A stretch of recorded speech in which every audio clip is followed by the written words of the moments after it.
কালীর কটা হাত? জোরে বলুন। 6টা। অনেকে ভয়ে বলছে না, তাহলে প্রদীপবাবু 4-5টা জানতে পারে, বোধহয় 5-6টা বলার দরকার নেই। কালীর কটা হাত? জোরে বলুন। হ্যাঁ, এই যে বললেন খুব খুশি, 4টা হাত। একটা হাতে কি বলছে? দে। একটাতে কি? দেবো। একটাতে বলছে যদি বেশি চালাকি করবি না, কে ঝুলছে দেখ, তোকেও বেটা ঝুলিয়ে দেবো বলছিলাম। আসলে যে ঝুলছে ওর নামটা কি বলুন তো? ওর নামটা হচ্ছে শুম্ভ। নিশুম্ভ নামে একজন অত্যাচারী, দুজন অত্যাচারী অসুর ছিল, 2 ভাই ছিল। মেয়েদেরকে মা জ্ঞান করতো না। একবার মা দুর্গার দিকে ঝাঁপিয়ে পড়লো কামনা বসে। মা তার 3 নম্বর নয়ন থেকে করাল বদনী উলাঙ্গিনী খड्गধারিণী মা কালীর সৃষ্টি করলেন। এই আপনার মা কালী পুজো করছেন, মায়ের তত্ত্ব না জানলে পুজো করে কী লাভ আছে? কিছু মনে করবেন না। আমাদের হিন্দু ধর্মে একটা নিয়ম বলে দিই আপনাদেরকে।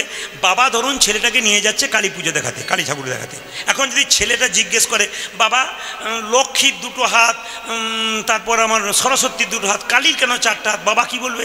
ওসব জেনে তোর লাভ নাই, দেখ তারপর ঘর চল। নাকি আপনি জানবেন তবে তো। তাহলে দেখুন কি বলছে, দে দেবো, যদি দিস ধর্ম অভয় দেবো রে তোকে, কোনো ভয় নাই, আমার কাছে আসবি মা বলছে। কিন্তু কামনার বসে এলে নিশুম্ভকে মস্তক ছেদন করলো, সেই রক্ত মা পান করলো, মাটিতে পড়লো, অসুর সৃষ্টি হবে, শৃগালের মুখে দিল যাতে অসুর আর সৃষ্টি না হতে পারে। এই জন্য দেখবেন শৃগালের মা জিভটা কেটে দাঁতটা চেপে রইল। কি তত্ত্ব আছে দেখছেন আপনারা? যিনি তৈরি করছেন আমার ওখানে, তাকে জিজ্ঞেস করলাম, জিভটার ওপরে দাঁতটা চেপে ধরলে কারণ কি? বলে এটা আমার বাবা কাকা করে এসছে, আমিও করছি, অত জানার দরকার নেই, পয়সা পেলেই আমার কাজ। এই দিয়ে তাকান কি বলছে, জিভটাকে দাঁত দিয়ে চেপে ধরে আছে। তার মানে কি? জিভ হচ্ছে লালসার প্রতীক। একটা বাড়ি আর একটা হলে ভালো হয়, 2টো হলো আর একটা হলে ভালো হয়, 3টে হলো রানাঘাট বাজারে একটা কিনলে ভালো হয়। লালসা যত বাড়বে টেনশন তত বাড়বে, যত টেনশন বাড়বে পেনশন পাওয়ার চান্স খুব তাড়াতাড়ি হয়ে যাবে। পেনশন মানে এই পেনশন নয়, একবারে পেনশন, টেনশন থেকে ওই পেনশন। বলছে তুমি যদি পেয়ে গেছো তোমার মতো ঠিক, তবে দাঁত দিয়ে চেপে ধরো, এরকম দাঁত। দাঁত কি? ধর্মের প্রতীক। এইবার বলবেন আপনারা মায়েরা, মায়ের চরণতলে যে পড়ে আছে উনি কে? জোরে বলবেন। বাবা শিব। আচ্ছা, বাবা শিবের সঙ্গে মা কালীর সম্পর্ক কি? শ্বশুর না ভাসুর? জোরে বলুন। ভাসুর। ভাসুর। যাক, আপনি ভাসুর বলেছেন, প্রণাম। কি স্বামী? আচ্ছা, যদি স্বামী হয়, এই দেখে স্বামীর বুকে কে পা দিয়েছে? জোরে বলুন। স্ত্রী। এই গানটি এক জায়গায় করেছি, একটি মেয়ে এসে বলছে কীর্তন শেষ হয়ে গেছে, দাদা বলে কি স্বামীর বুকে পা দেওয়া যায়? না, আপনার তো ইচ্ছা কেন? আমার মাঝে মাঝে ইচ্ছা হয়।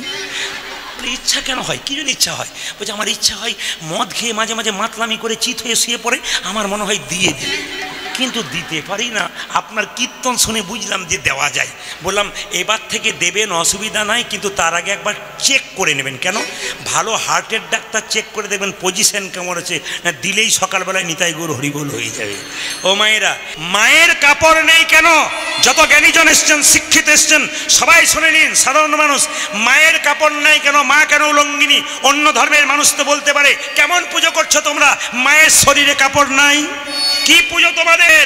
মা উলঙ্গিনী, লোকে দেখছে, তোমাদের লজ্জা করছে না? বলতেই পারে। এ কথা বলেছিল কাকে?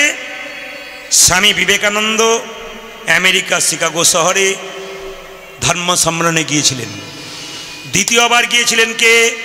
ডক্টর মহানামব্রত ব্রহ্মচারী। মায়েরা, ডক্টর মহানামব্রত ব্রহ্মচারী যখন আসরে দাঁড়িয়ে বলছেন হিন্দু ধর্ম শ্রেষ্ঠ ধর্ম, সনাতন ধর্ম শ্রেষ্ঠ ধর্ম, এই বৈষ্ণব ধর্ম শ্রেষ্ঠ ধর্ম, এইদিকে আমেরিকার একটা 26 বছরের মেয়ে, বিবাহিতা মেয়ে উঠে বলেছিল চুপ করুন আপনি, চুপ করুন, কি বলছেন আপনি? কেন মা? আপনার বৈষ্ণব ধর্ম সবচাইতে বড়। আপনার কেমন ধর্ম? কালীর শরীরে কাপড় নাই, কাপড়হীন একটা মেয়েকে পুজো করছেন। ও কোন দেবী? আবার শিক্ষা দিচ্ছেন আপনি আমাদেরকে আপনার ধর্ম শ্রেষ্ঠ, যে কালীর শরীরে কাপড় নাই, আবার কি শিক্ষা দিচ্ছেন আমাদেরকে? আপনি চুপ করে বসুন। আমাকে যদি বলে আমি তো থমকে যাব। কিন্তু ডক্টর মহানাম এত বড় বড় জ্ঞানীজন ছিলেন বলেই তো জগৎকে শিক্ষা দিয়েছেন। উত্তরটা দেখুন কত যুক্তিযুক্ত। মেয়েটিকে বলল, মা তোমার কথায় রাগ করলাম না। তুমি রাগ করলে কেন? যে আমি আমার কালীকে উলঙ্গ পুজো করি, কাপড় নেই বলে। কিন্তু তোমাকে আমি বোঝাতে চাই কেন কালীকে আমি উলঙ্গ পুজো করি। মেয়েটিকে বলল, তোমার বিয়ে হয়েছে? শুনবেন ভালো করে। হ্যাঁ হয়েছে। তোমার ছেলে আছে, হ্যাঁ, কত বড়, 3 বছরে। ধরো মা, তোমার ছেলেটাকে অন্ধকার পথে তুমি নিয়ে চলে যাচ্ছ, 4 জন গুন্ডা তোমার ছেলেটাকে কেড়ে নিয়ে চলে যাবে, তোমাকে টানাটানি করছে, তুমি কি করবে? ছেলেটাকে ছেলে প্রাণ বাঁচাবে না ছেলেটার জন্য তুমি প্রাণ দেবে? মেয়েটি বলছে কিছু মনে করবে না, প্রাণ লড়িয়ে দেবো, জান লড়িয়ে দেবো ছেলের জন্যে, তাতে আমার যা হবে হবে, ছেলে আমার চাই। বুঝলাম। আচ্ছা মা, ধরো তোমার ছেলেকে টানছে টানছে টানছে, টানতে টানতে যখন নিয়ে চলে যাচ্ছে, তুমি পা ধরে টানছো ছেলেকে বাঁচানোর জন্যে, কোনো রকমে ছেলেকে তুমি বাঁচালে, বগল দাবা করে ধরলে, এরকম করে তোমার কাপড়টা খুলে চলে গেল, তুমি কাপড় পরবে সেই সময় না অন্ধকার রাত্রিতে ছেলেকে নিয়ে চলে যাবে? বলছে আমি কাপড়ের দিকে তাকাবো না, আমার ছেলে আগে, আমি অন্ধকার রাত্রিতে আমার ছেলেকে কোলে করে নিয়ে আমি পালিয়ে যাব। আচ্ছা মা, ওই ছেলে যখন বড় হবে, সে যখন শুনবে তাকে বাঁচাতে গিয়ে তোমার কাপড়টা খুলে গিয়েছিল, তোমাকে পুজো করবে না তোমাকে ঘৃণা করবে? উত্তর দাও, তারপর তুমি যাবে। মেয়েটি প্রণাম করে বলেছিল, আপনার কাছে আমি হেরে গেলাম। বুঝো গো মা, আমাদের মা কালী হলো জগৎ জননী। অসুর দানবের হাত থেকে আমাদের মতো নরনারীকে বারবার বাঁচানোর জন্য মায়ের কাপড় খুলে গেছে। তার জন্য কি মাকে আমরা ঘৃণা করব, মাকে পুজো করব? কত সুন্দর সুন্দর মহাপুরুষগণ কি সুন্দর শিক্ষা দিয়েছেন। গান শুনতে আসা এই জন্যে কেন, শুধু মজা নয়, শিক্ষা আছে। এই শিক্ষাগুলো গ্রহণ করুন, আপনাদের জীবন শুরু হয়ে যাবে। আমাদের পতন কোথায় হচ্ছে বলুন তো? আসতে, আমাদের পতন কোথায় বলুন তো? আপনাদের নদিয়ার কথা বলি নেই, অন্য জায়গায় দেখবেন মুরগির মাংসের দোকান খুলেছে, ওপরে লিখেছে শ্রীকৃষ্ণ ব্রয়লার সেন্টার। গোটা 210, কাটা 130।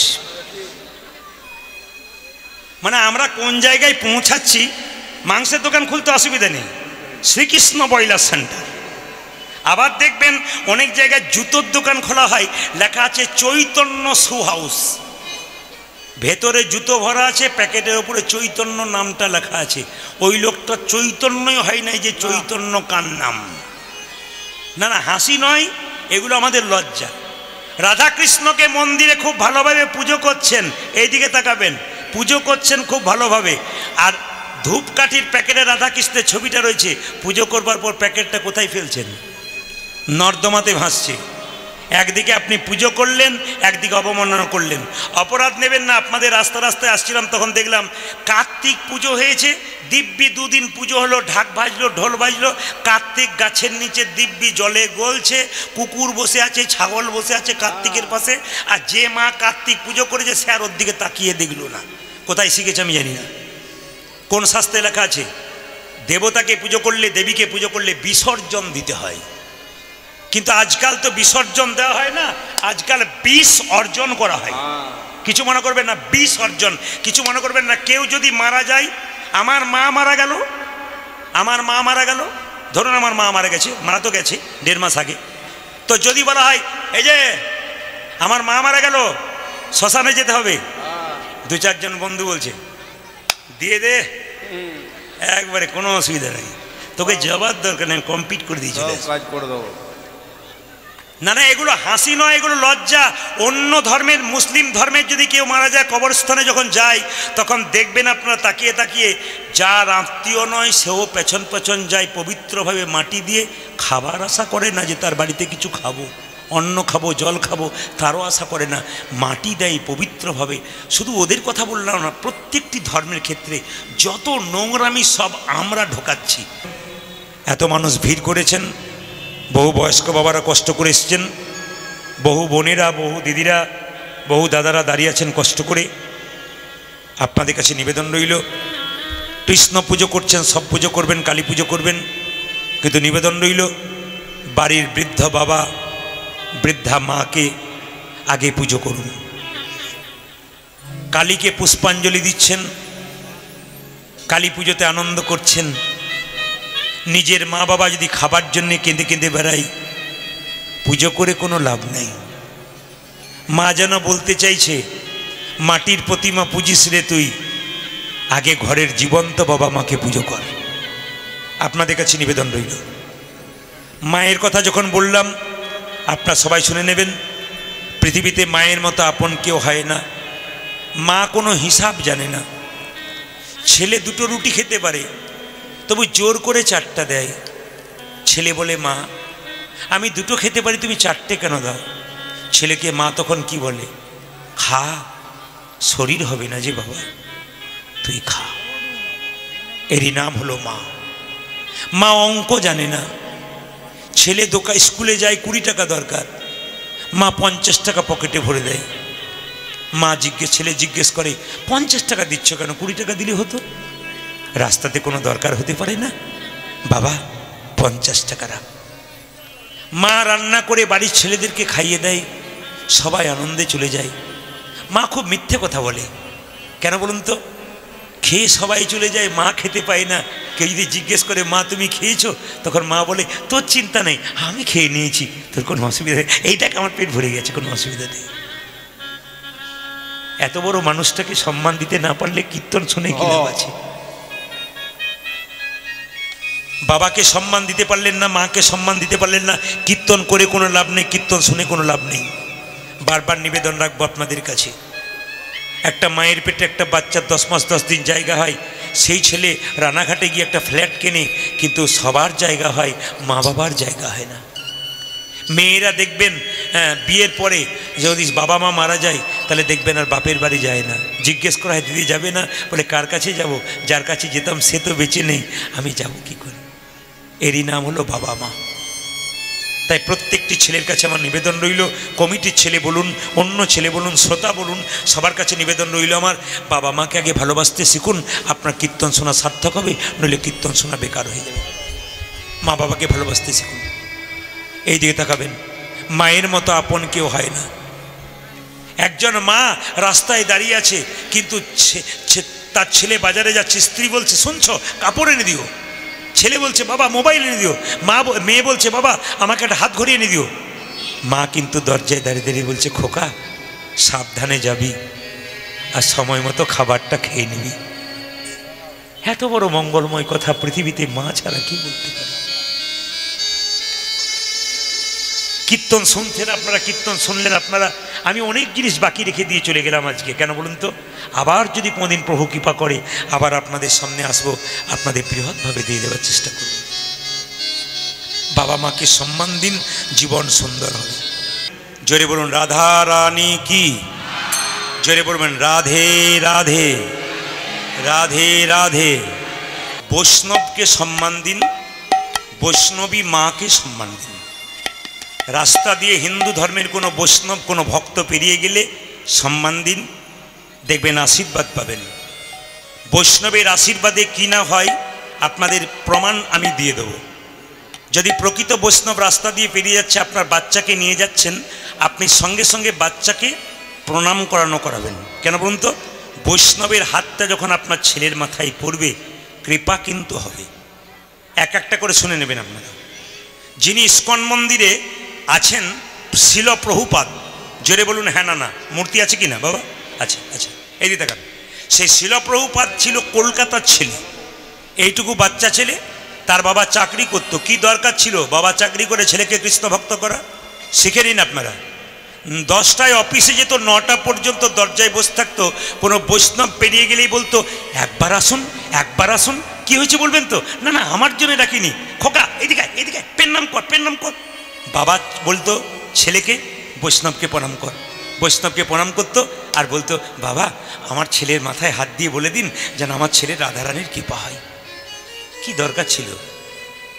নিজে তো চাকরি করতো, ছেলেকে তো ব্যারিস্টার তৈরি করতে পেরেছিল, পারতো, কিন্তু বলছে তুমি হাত দিয়ে বলে দাও আমার ছেলে যেন বৈষ্ণবমতি হয়, কৃষ্ণ ভক্ত হয়, রাধারানীর কৃপা পায়।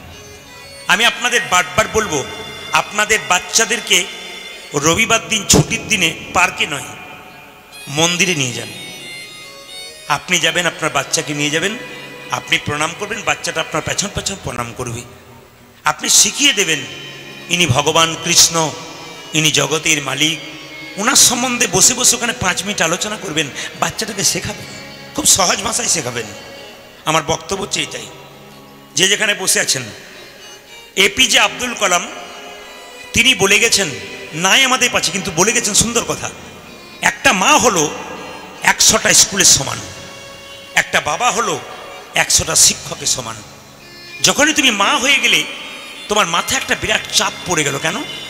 যাকে আমি জন্ম দিয়েছি তাকে মানুষের মতো মানুষ করতে হবে। যখনই আপনারা বাবা হয়ে গেলেন তখন মাথায় রাখতে হবে আমি বাবা, বাবা বাবা নয়, বাহ বাহ, ভালো বাবা হতে গেলে তার আচার আচরণ ভালো হতে হবে। বাবার কাছ থেকে বাচ্চা শিখবে বিচার, মায়ের কাছ থেকে বাচ্চা শিখবে আচার। মায়ের চলা যেমন হবে বাচ্চার চলা তেমন হবে, মায়ের বলা যেমন হবে বাচ্চার বলা তেমন হবে। ওই জন্য বারবার বলবো, বাচ্চাদেরকে রাস্তা নিয়ে যাবেন, সাধুগুরু বৈষ্ণব ব্রাহ্মণ ভক্ত দেখলেই বলবেন, বাবা আপনাকে আমি প্রণাম করছি, আমার ছেলে প্রণাম করছে, একটু মাথায় হাত দিয়ে দিন যেন কৃপা হয়, আশীর্বাদ নিতে হয় মা। এই দিকে তাকাবেন। আজকে লীলাটির নাম ভগবান শ্রীকৃষ্ণ, দেখবেন একটা সাপের উপরে চেপেছিল না, জোরে বলুন। সেই সাপটার নাম কালিয়নাগ। শুধু চেপেছিল তা নয়, তার উপরে নিচে ছিল। এই কালিয়নাগ পূর্বজন্মে কে ছিল? অভিশাপ। রাজা ছিল কিন্তু সাপ হলো অভিশাপ। কার অভিশাপ? বৈষ্ণবের অভিশাপ। কি খারাপ কাজ করেছিল যার জন্য সাপ হয়ে গেল রাজা থেকে? আপনারা জেনে নিন এই তত্ত্বটা। রাজা চন্দ্রধ্বজের পেটের যন্ত্রণা, যেমন কর্ম করবেন সেরকম ফল পাবেন। আজকে পূর্ব নৌপাড়া নদিয়াতে ওইখানে একটা বাচ্চা, এখানে একটা বাচ্চা জন্ম নিয়েছে, দুটো পাড়াতে। একটা বাচ্চা সোনার চামচ মুখে নিয়ে বড় লোকের বাড়িতে জন্ম নিল, একটা বাচ্চা গরিবের বাড়িতে জন্ম নিল। কি কর্ম করেছিল বাচ্চা দুটো? নিশ্চয়ই ভালো কর্ম করেছিল। সে ধনীর বাড়িতে জন্ম নিয়েছে, খারাপ কর্ম করেছে, গরিবের বাড়িতে জন্ম নিয়েছে। ওই জন্মের কর্মের ফল এই জন্মে পেল। এই জন্মে যেমন কর্ম করবে তার ভোগ কিন্তু তাকে করতে হবে। এ সংসারে মানুষ অন্যায় করলে পুলিশ তাকে দড়ি দিয়ে বেঁধে থানাতে নিয়ে যায়, আর দেখবেন যদি কোনো মানুষ ভালো কাজ করে তাকে ফুলের মালা দিয়ে রথে করে চাপিয়ে নিয়ে যায়। এইখানেই মানুষের শাস্তি, এখানেই মানুষের সব কিছু কিছু ক্ষেত্রে। জেনে নিন মায়েরা, রাজা চন্দ্রধ্বজের পেটের যন্ত্রণা হলো, কেউ ভালো করতে পারলো না। একজন বলল, মহারাজ আপনার পেটের যন্ত্রণা ভালো হবে একটা উপায় বলবো। বলে কি? তুমি যে রাজবাড়িতে বাস করছো তার পেছনে একটা পুকুর আছে, একটা হাঁস খেলা করছে, রাজহাঁস, ওকে ধরে তার পিত্তটা যদি খেতে পারো মেরে, তাহলে তোমার পেটের যন্ত্রণা ভালো হবে। রাজহাঁসটাকে ধরে আনা হলো, তাকে যখন হত্যা করতে যাবে রাজহাঁসটা কেঁদে কেঁদে বলল, মহারাজ আমাকে না মেরে যদি আপনার পেটের যন্ত্রণা ভালো হয় উপায় বলে দেবো। বলে কি? যে পুকুর থেকে আমাকে ধরে আনলে সরোবর থেকে, তার উত্তর দিকে একটা গাছের উপরে এক সাধু বাবা বৈষ্ণব বসে আছে, মুনি, পাটা দুলিয়ে যাও তার কাছে। কি করব? বলে তার চরণ ধোয়া জল পান করলে তোমার পেটের যন্ত্রণা ভালো হয়ে যাবে। রাজা বলে কথা, মা একটা সোনার পাত্র নিয়ে গিয়ে বললো, মণিবর ডান পাটা এগিয়ে দাও। মণি ডান পাটা এগিয়ে দিয়েছে। ছি ছি ছি ছি ছি। কেন গো ছিছি করছো কেন? তোমার পায়ে পুঁজ রক্ত, এই জল আমি পান করতে পারবো না। তবে বাঁ পাটা দাও। যেটা বাঁ পাটা বাড়ি দিয়েছে ওতে পুঁজ রক্ত তো রয়েছে, পোকা কিলবিল, ছি, এই জল আমি পান করতে পারবো না। কিন্তু একটা ভালো কাজ করেছিল, জল খেতে পারেনি, জলটা মাথায় করে এনেছিল। বৈষ্ণবের চরণ ধোয়া জল কেউ যদি মাথায় আনতে পারে তবে তার কত লাভ। আমাদের হিন্দু ধর্মটাকে নষ্ট করার জন্যে আমাদের মতো কিছু জন তৈরি হয়ে গেছে, আপনারা সব দেখতে পাচ্ছেন। একবারে নষ্ট করার জন্য হিন্দু ধর্মটাকে একবারে নিচের দিকে নামানোর জন্য দেব দেবী থেকে, মহাভারত থেকে, শাস্ত্র থেকে, বৈষ্ণব থেকে সবাইকে একধার থেকে অপমান করে করে একবারে নিচের দিকে নামিয়ে দিচ্ছে। যদি আপনি জ্ঞানী হন, আপনি পণ্ডিত হন, অনেকে আবার ইউটিউবের মাধ্যমে, ফেসবুকের মাধ্যমে দেখা যায় সমর্থন করে। কারা করে? যারা পড়ে না তারা করে। আপনাদের কাছে নিবেদন রইল, শাস্ত্রের নিন্দা করতে নেই, বৈষ্ণবের নিন্দা করতে নেই, ভগবানের নিন্দা করতে নেই। আজকে রক্তের গরম আমি করতে পারি, পরে কিন্তু ভোগ আমাকে করতেই হবে। এত সোজা নয়। আমরা তো খুব নিরীহ মানুষ, আমরা শুধু ভেবে বসে আছি উনি দেখবেন, আমরা কোনো বিচার করতে জানি না। যাই হোক, এখন আপনাদের কাছে একটা নিবেদন রইল, যে যেখানে বসে আছেন মায়েরা, রাজা চন্দ্রধ্বজ মাথায় করে নিয়ে এলো তার দুজন স্ত্রী। স্বামী তুমি জল পান করতে পারলে না, আমরা তোমার স্ত্রী, দাও দাও দাও। স্বামীর মঙ্গলের জন্য স্ত্রী কি না করতে পারে, দাও দেখি দেখি দেখি দেখি দেখি। দুজনে মিলে যখন জলটা পান করেছে, সেই মুনি ছুটে এসে বলল, রাজা এ তুমি কি করলে? তুমি আমার চরণ ধোয়া জলকে অপমান করলে, আমি তোমাকে অভিশাপ দিলাম, তোমার জন্য সর্পকুলে জন্ম হয়, তুমি হবে কালীয় নাগ।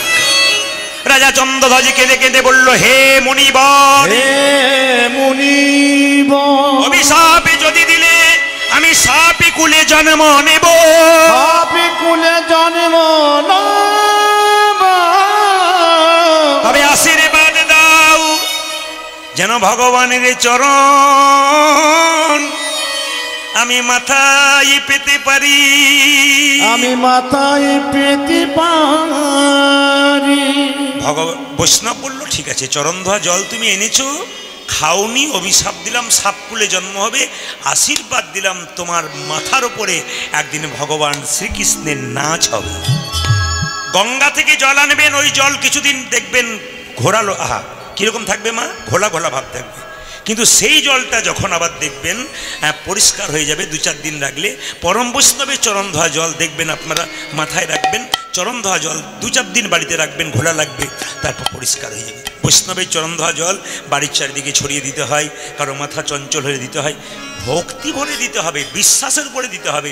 সব কিছু যুক্তিতক্ক দেখালে হবে না, বিশ্বাস, ভগবানটা পুরোটা বিশ্বাসের উপর ব্যাপার, বিশ্বাসের উপর ব্যাপার। আপনি মূর্তি পুজো করছেন, কেউ মূর্তি পুজো করছে না, কিন্তু একই জিনিস, কেউ নিরাকারে ভজন করছে, কেউ আকারে ভজন করছে, একই। কিছু মনে করবেন না, আমাদের যদি মুখ্যমন্ত্রী বা প্রধানমন্ত্রী যদি একটা মূর্তি করে আমরা পুজো করি, ফুলের মালা দিই, ওনারা খুশি হবেন না ওনারা দুঃখ পাবেন বলুন? তাহলে ভগবানকে যদি মূর্তি করে আমরা পুজো করি, ফুলের মালা দিই, ভগবান খুশি হবেন না ভগবান দুঃখ পাবেন? তিনি তো খুশি হবেন। এই জন্য ভগবানকে আমরা মূর্তিরূপে পুজো করি, তাতে কোনো অন্যায় নেই।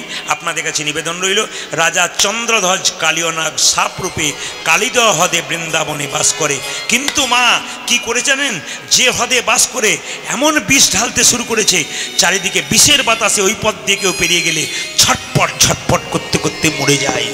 ভগবানের নাম করতে করতে মরে, ভগবান অখুশি হয়, আমার নাম করতে করতে মরে, কে সেই কালীয় নাগ, তাকে আমাকে দেখতে হবে। পদকর্তা বলছেন, দেখো দেখো কালীয় নাগ কোথায় থাকে জানো? কালিন্দির এক দহি কালী নাগ।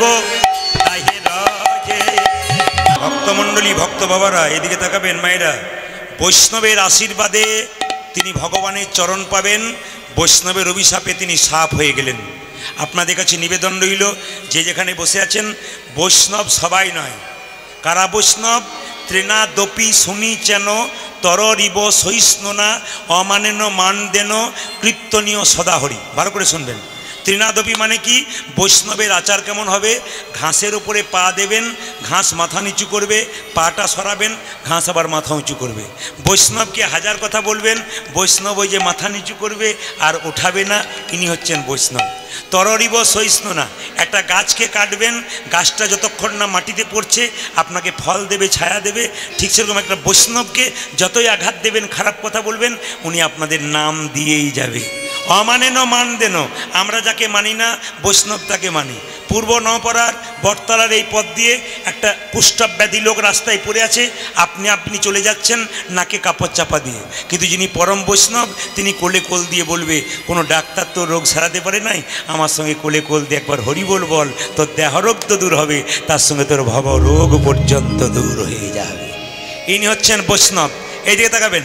আর বৈষ্ণব কাকে বলে বাবা?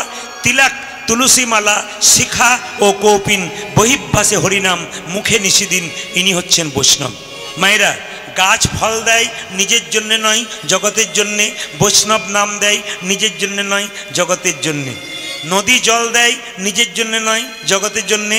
বৈষ্ণব নাম দেয় নিজের জন্যে নয়, জগতের জন্যে। এই জন্য বৈষ্ণবকে সম্মান দেওয়া দরকার। আপনাদের বলে যাই, হাজার হাজার বটের ফল বট গাছে হয়, কিন্তু বট গাছের নিচে পড়ে একটাও চারা গাছ হয় না। পাখিতে খেয়ে স্টোমাকে গিয়ে ছাতের কান নিচে যখন পায়খানা করে, তার থেকে বট গাছ হয়। ঠিক সেরকম হাজার হাজার লোকের মুখে কৃষ্ণ কথা শুনলে আপনার কৃষ্ণ প্রেম জাগবে না। যতক্ষণ না বৈষ্ণবের মুখে মধুমাখা নাম শুনবেন, ততক্ষণ আপনার শরীরে কৃষ্ণ প্রেমের অঙ্কুর হবে না। এই জন্য বৈষ্ণবের মুখে শুনতে হবে। আর বৈষ্ণব কাকে বলে মা? এইদিকে তাকাবেন, খুব দামি কথা। বৈষ্ণব কাউকে অভিশাপ দেয় না। হাজার কথা বলবেন, বৈষ্ণব অভিশাপ দেবে না। তার একটা প্রমাণ দিয়ে দিই। একটা কলেজে পড়া মেয়ে সে কী করেছে? 4 তলার উপরে চেপে আছে। একজন বৈষ্ণব গঙ্গা স্নান করে যাচ্ছে, মস্তক মুন্ডন। এখন বৈষ্ণবকে দেখে কলেজে পড়া মেয়েটা দূর থেকে বৈষ্ণব, বৈষ্ণবের মাথায় থুতু পড়েছে। বৈষ্ণব তাকিয়ে বললো, মা থুতু ফেলে দিলি তো, আচ্ছা ঠিক আছে আবার স্নান করে আসি। আমাদের হলে কি বলতাম বলুন তো, নেমে আয় তুই, তারপর দেখ তোকে কি করি। কিন্তু বৈষ্ণব কি বললো, থুতু দিয়ে দিলি তো, আচ্ছা ঠিক আছে বাবা আমি আবার যাচ্ছি। গঙ্গা স্নান করতে গেল, আবার আসছে, কলেজে পড়া মেয়ে, আবার বৈষ্ণব এই যে তাকিয়েছে, থু তুই আমাকে মাথায় থুতু দিয়ে মজা পাচ্ছিস, আচ্ছা মা ঠিক আছে আবার স্নান করে আসি। আবার এসে বৈষ্ণব থু, 10 বার গঙ্গা স্নান করেছে, 10 বার এসছে, 10 বার থুতু ফেলেছে, 11 বার থুতু ফেলতে যাচ্ছে। তখন মেয়েটি বাবা দেখতে, তোর লজ্জা করে না? বলে কেন? তুই না কলেজে পড়িস, বৈষ্ণবের মাথায় থুতু ফেলছিস, তোর লজ্জা করা উচিত, আমাকে বাবা বলবি না, তুই কেমন মেয়ে তুই? বৈষ্ণব বলছে, আপনার মেয়েকে বকবেন না। বকবো না? না, আপনার মেয়ের জন্য আমার কৃপা হয়ে গেছে, আমার মেয়ে আপনার মাথায় থুতু ফেললো, আপনার কৃপা হয়ে গেল? বলে হ্যাঁ। কি কৃপা হলো? আমি শাস্ত্রে শুনেছি, সাধুগুরু বৈষ্ণবের মুখে শুনেছি, একবার গঙ্গা স্নান করলে এক জন্মে পাপ দূর হয়। আপনার মেয়ে আমার মাথায় 10 বার থুতু ফেলেছে, আমি 10 বার গঙ্গা স্নান করেছি, আমার জন্ম জন্মান্তরে যত পাপ আছে সব পাপ দূর। ইনি হচ্ছেন বৈষ্ণব। কত সুন্দর বৈষ্ণবের ব্যাখ্যা আছে। গরুর হাটে গাভী কিনতে গেছেন, বাছুর কিনেছেন, গাভীকে টেনে নিয়ে আসছেন, বাছুর কিন্তু আসছে না, আর গাভীও কিন্তু আসছে না। গাভীকে বারবার টানছেন, গাভী আসছেই না বাড়ির দিকে। কি করলে আসবে? বাছুরটাকে কোলে করে এগিয়ে যান, গাভীকে ডাকতে হবে না, বাছুরের পেছন পেছন গাভী চলে আসবে। আপনি ভগবানকে ডাকবেন, প্রথমে বৈষ্ণবের চরণ ধরে এগিয়ে যান, ভগবানকে ডাকতে হবে না, ভগবান বৈষ্ণবের পেছন পেছনে চলে যাবে।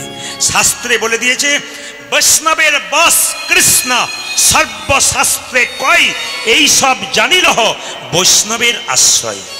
আপনাদের কাছে নিবেদন রইল বাবা, কিছু মনে করবেন না।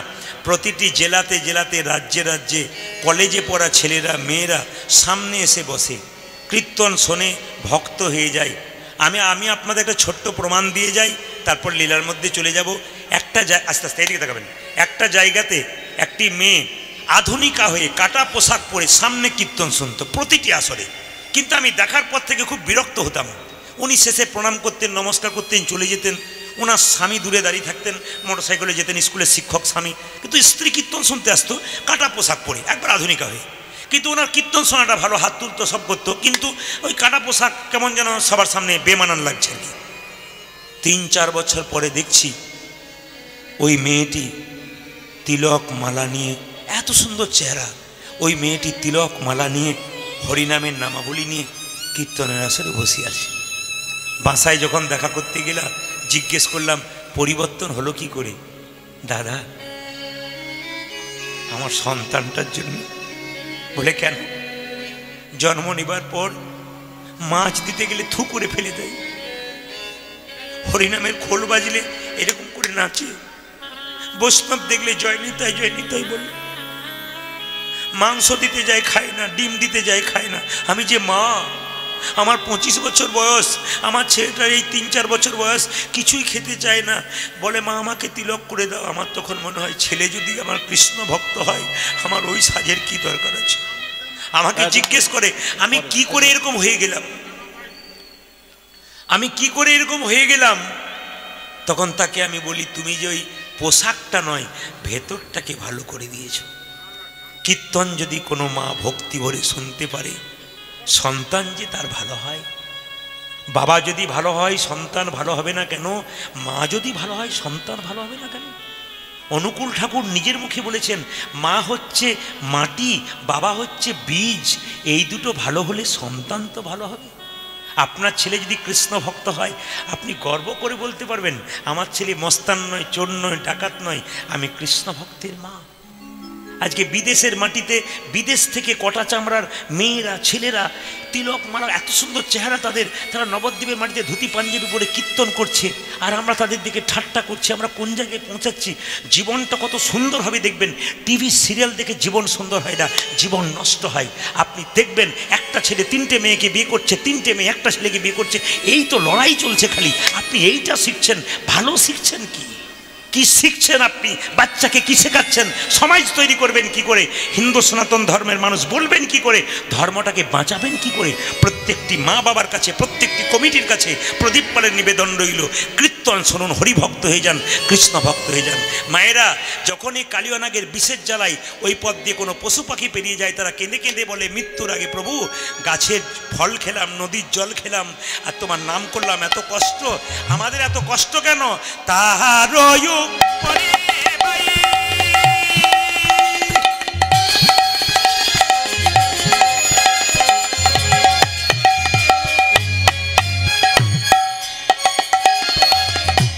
যদি পাখি উড়ে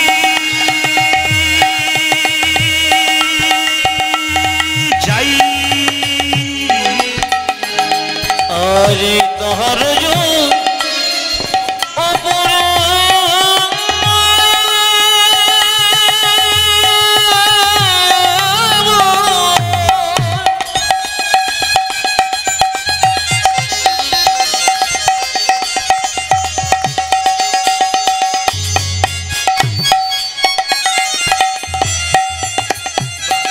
পাখি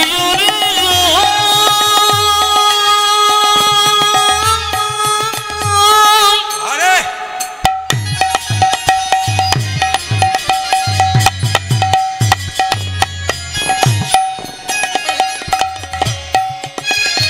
পাখি রে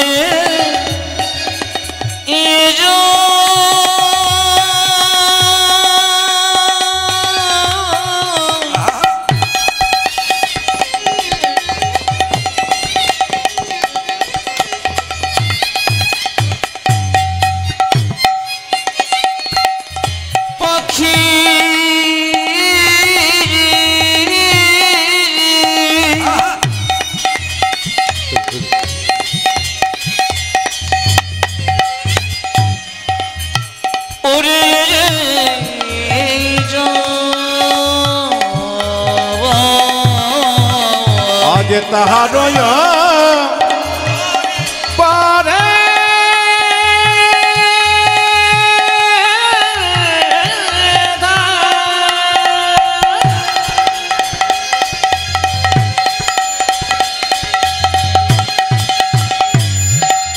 আমার যদি পাখি উঠে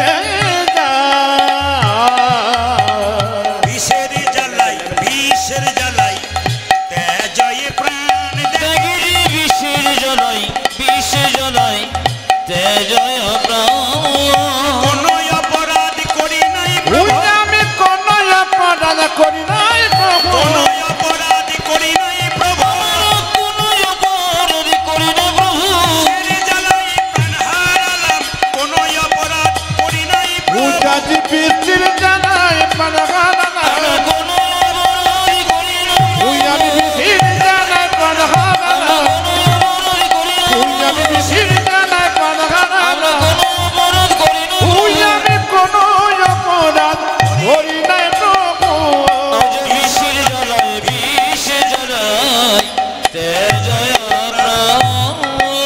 জোরে বলুন রাধা রানী কি? দাঁড়ান দাঁড়ান, আমি সুন্দর করে শুনতে চাই একটু সুরে, রাধে রাধে, একটু জোরে বলুন রাধে রাধে। তবে সেজে কারা কারা এসছেন? সেজে সেজে সাজা কুজু আমি কোন সাজার কথা বলেছি? দুই চারজন বুঝেছি, দুজন বুঝে নাই। আমি সেজে এসছি কাদের বলে? সেজে এসছেন কারা? কিছু মনে করবেন না, আমরা প্রায় জায়গাতে বাড়িতে বাসা পাই, তো এখানে যেন বলি নাই, কিন্তু কীর্তন শুনতে আসবার আগে মেয়েদের সে কি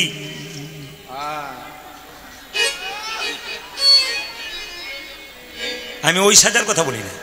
আবার দেখবেন রংটা কালো, আবার পাউডার মাখছে। লক্ষ্মীনারায়ণকে বলছে, স্বামী তোমার দেওয়া রংটা পছন্দ হলো না। তো নারায়ণ বলছে, যতই বার্নিশ করুক, ধুয়ে দিলে ওই রংটাই বেরিয়ে আসবে। ও লোক ঠকানোর জন্য বেরোচ্ছে। আমি যদি কালো হই, সাদা পাউডার নিয়ে নিতে, আমি তো লোক ঠকাতে বেরোচ্ছি। আমি ধুয়ে দিলে তো আমার জেনা সে হয়ে যাবে। জোরে বলবেন রাধা রানী কি, শ্যাম সুন্দর কি, মদন মোহন কি, হরিবাসর কি, সাধুগুরু বৈষ্ণব কি। আপনাদের সামনে একটা ছোট্ট কথা বলতে চাই।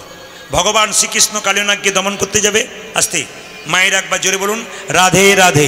ভগবান শ্রীকৃষ্ণ বলছে মা আমার কালীয় নাগ কষ্ট দিচ্ছে কাকে? ভক্তদেরকে। আমাকে সাজিয়ে দাও, আজ আমাকে যেতে হবে কালীয় নাগকে দমন করতে।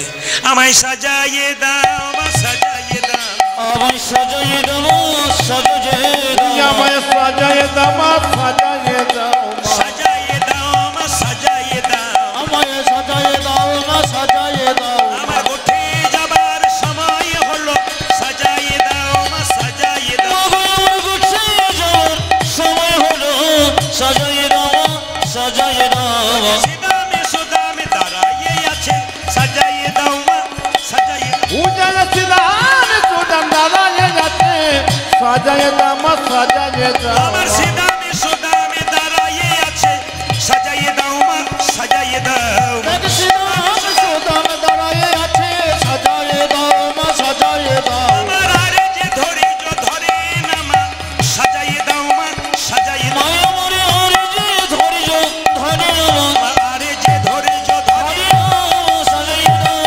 সাজাইয়ে দাও, আজকে ধৈর্য ধরে না, সিদাম সুদাম দাঁড়ায়ে আছে, আজকে ধৈর্য ধরে না, আমায় সাজাইয়ে দাও, সাজাইয়ে দাও। আচ্ছা বাবা কিছু মনে করবেন না মায়েরা, বাড়িতে অনুষ্ঠান হলে ছেলে যদি বলে স্কুলে যাব আপনি যেতে দেবেন? জোরে বলবেন হ্যাঁ না না। যদি পরীক্ষা থাকে তাহলে বলবেন তুই যা। কিন্তু জেনে নিন মায়েরা, যদি অনুষ্ঠান হয় তাহলে কি বলবে? দুদিন পরে যাবে বাবা, আজ থাক। সেদিন দাদা বলায় জন্মদিন, আর কৃষ্ণ মনে মনে ভাবছে দাদা বলা যদি থাকে কালীয়নাগকে দমন করতে পারবো না, আজকে ফাঁক পেয়েছি। ও মা বলে কি সাজিয়ে দাও, বলে আজকে দাদা বলায় জন্মদিন, বাড়িতে থাকবি না? বলছে না। বলে কেন? তুমি তো আমার কথা চিন্তা করছো, ওদের কথা চিন্তা করেছো। কার? নবলক্ষ ধেনুর দল, কে যোগাবে তৃণদল, নবলক্ষ ধেনুদল, কে যোগাবে তৃণদল, নবলক্ষ ধেনুর দল, কে যোগাবে তৃণদল, মা গো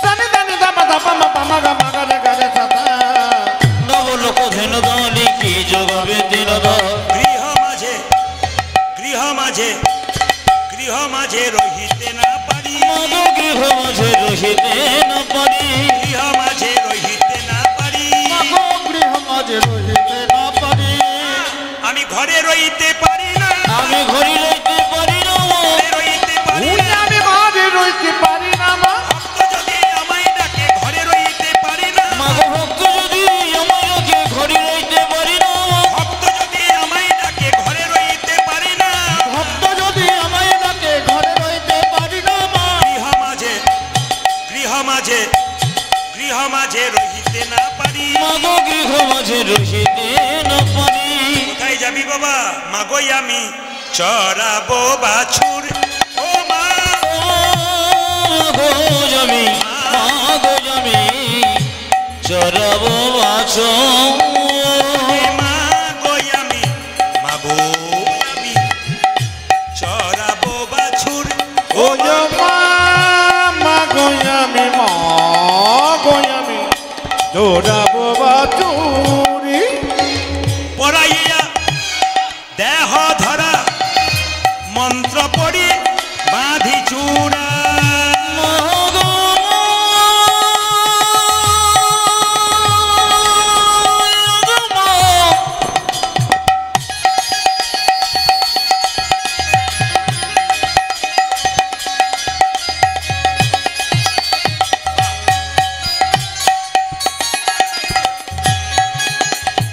দেমো দেমো মই সাজাজে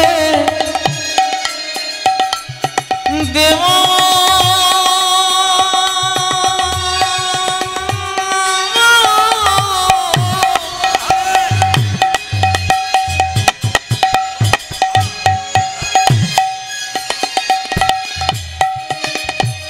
আমার এই গোষ্ঠী যাওয়ার সময় হলো ও